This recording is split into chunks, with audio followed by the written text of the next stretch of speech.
ভরতমুনির জয়, জয় ভরতমুনির জয়। সদা দয়াবান থাকো, আসন গ্রহণ করো।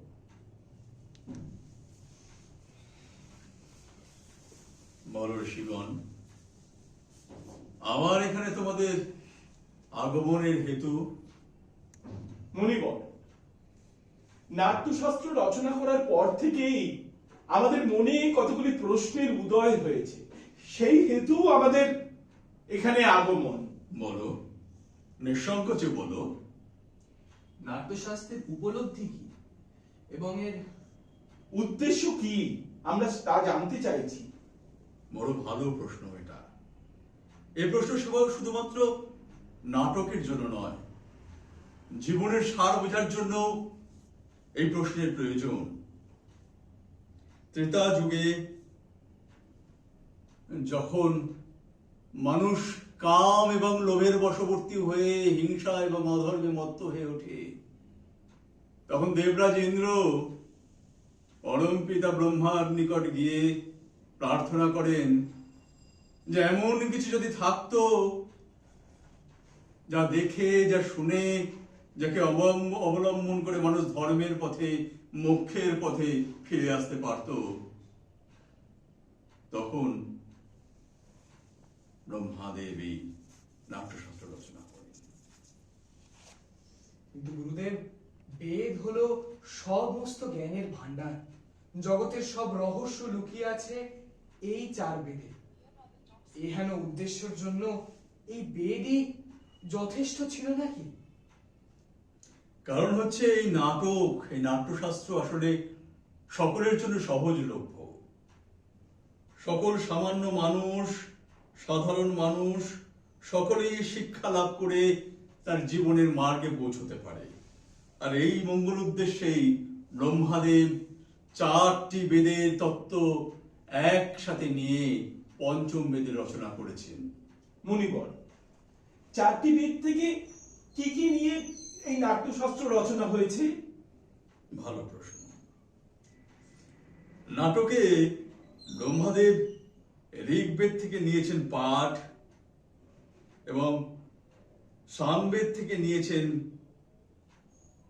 সুন্দর সঙ্গীত, যজুর্বেদ থেকে নিয়েছেন অভিনয় এবং অথর্ববেদ থেকে নিয়েছেন রস।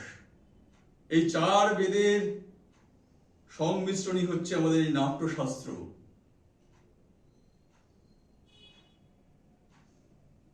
তাহলে কি নাটক শুধু দেবতাদের জন্য? না, একেবারেই নয়। এই একই প্রশ্ন দৈত্যকুল ব্রহ্মাদেবের কাছেও রেখেছিল, কিন্তু ব্রহ্মাদেব বলেছিলেন না, নাটক কেবলমাত্র দেবতাদের জন্যই নয়, নাটক মানুষ, দেবতা, দৈত্য সকলের জন্য।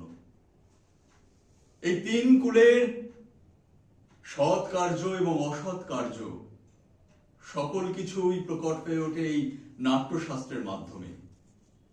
আশ্চর্য, আশ্চর্য!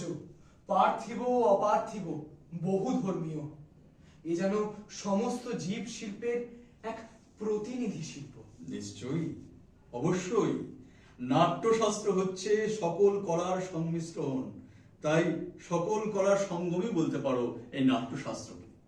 ঠিক ঠিক মুনিবর, এই নাট্যশাস্ত্র আমাদের শ্বাস নেওয়ার মতোই গুরুত্বপূর্ণ। কিন্তু কিন্তু সমাজ তো এই নাট্যশাস্ত্রের গুরুত্বই দিতে চায় না মুনিবর। আমরা তো কেবল শিল্পী মাত্র, নিয়তের নিয়ন্তা নই। তবে যেন সকল জাতি, সকল ধর্ম, সকল ভৌগোলিক সীমা ছাড়িয়ে পৌঁছেছে এই নাট্যশাস্ত্র। নাট্যশাস্ত্র আজও সমাজ সংস্কারের জন্য এক গুরুত্বপূর্ণ ভূমিকা গ্রহণ করে। এই এক অদ্ভুত শিল্প মুনিবর। অবশ্যই, কলাবিহীন সমাজ তো পশুদের সমাজ। ঠিক। ঠিক। এই আশা, এই কামনা নিয়েই আমরা চাইব যারা এই নাট্যশাস্ত্র অবলম্বন করে বেঁচে আছেন সেই শিল্পীদের যথাযোগ্য সম্মান দিতে। আমি তো এই জন্য নাট্যশাস্ত্রকে পঞ্চম বেদ রূপে অভিহিত করেছি। পঞ্চম বেদ, এ যেন এক অদ্ভুত সৃষ্টি। ওই সমস্ত বেদের জ্ঞান পাওয়া যায় এই এক বেদে। জয় ভরত মুনির জয়, জয় ভরত মুনির জয়, জয় ভরত মুনির জয়। ঋষিগণ, আমার শিষ্যরা তাদের নাট্যশাস্ত্র অবলম্বন করে যে নাটক প্রস্তুত করেছে তা আপনাদের অপেক্ষায় রয়েছে। চলুন আমরা ধীরে ধীরে আমাদের মঞ্চের দিকে এগিয়ে যাই। যথা আজ্ঞা, যথা আজ্ঞা মণিবর।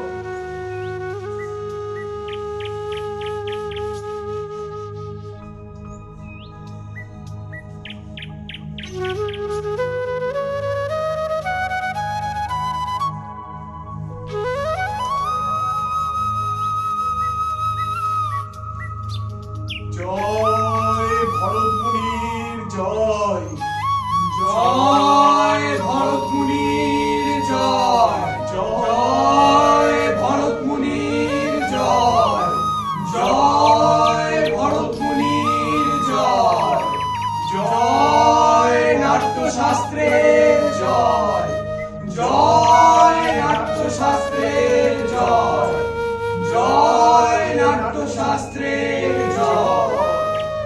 এই জাতির উন্নতি হোক, এই জাতির উন্নতি হোক, সকলের আশা পূরণ হোক, সকলের আশা পূরণ হোক, মহাবিশ্ব সর্বদা মহাবিশ্ব সর্বদা আনন্দের জগতে পরিপূর্ণ হোক, আনন্দের জগতে পরিপূর্ণ হোক, পৃথিবী সর্বদা সমৃদ্ধ হোক, পৃথিবী সর্বদা সমৃদ্ধ হোক, উপরের আকাশ পরিষ্কার হোক, উপরের আকাশ পরিষ্কার হোক, সৎ মানব সর্বদা নির্ভীক থাকুক, সৎ মানুষ সর্বদা নির্ভীক থাকুক, দুষ্টের বিনাশ হোক, দুষ্টের বিনাশ হোক।